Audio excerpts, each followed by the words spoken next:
What's up? It's Andy Grammer with Jag. Hi, this is Carly Rae Jepsen, and you're listening to Jag. Hey everybody, it's Joe Jonas hanging with Jag.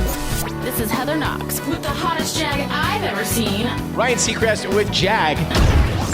It's B.O.B. checking in with my homie Jag. So much swag with my homie Jag. It's the Jag Show Podcast. Welcome in, I am John Jag Gay, and it has been a week. It started with two familiar foes in conflict with each other. And if only they could have worked together, the sky would be the limit. But one side is so obsessed with the other that they seem to have lost their own way. Of course, I'm talking about radio and podcasting. On Monday, iHeartMedia laid off another bucket of local radio employees, and rumor has it there are more layoffs to come. Now, it's no secret the radio industry has been hard hit by the pandemic. Radio revenue is way down. And in a vacuum, you can understand that tough decision to have layoffs. That's not unique to radio in 2020. A lot of industries have been hard hit by this. But consider this. Last week, I told you that iHeart just bought Voxnest, which is a podcast analytics platform, also owns Spreaker. Rumor has it that iHeart paid around $55 million for Voxnest. Now, iHeart had filed bankruptcy in recent years in the face of $22 billion in debt, and that bankruptcy allowed them to rework their business ventures. Now, defenders will tell you that radio, in addition to the revenue loss, has more competition than ever with Spotify, Pandora, and more. But the one thing that separates radio is its personality, largely its on-air talent.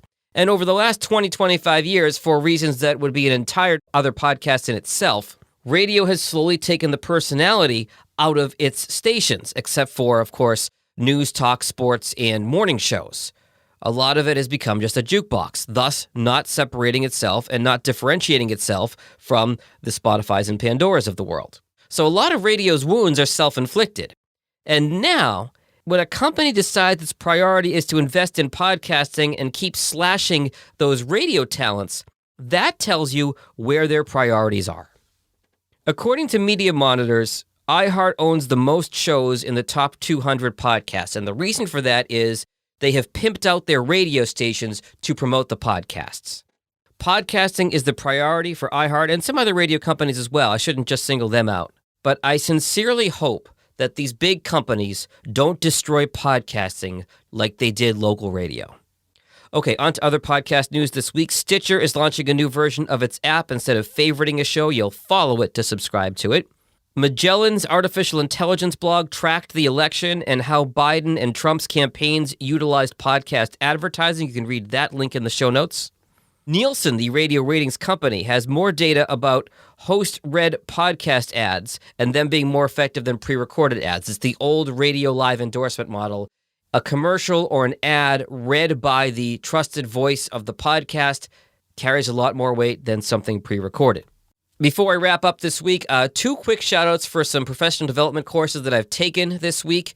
Tanner Campbell of the Portland Pod has a great course that is on sale now through the AppSumo platform on podcast editing, equalization, compression. I learned a lot. It's an area that I'm trying to improve on, so thank you to Tanner Campbell.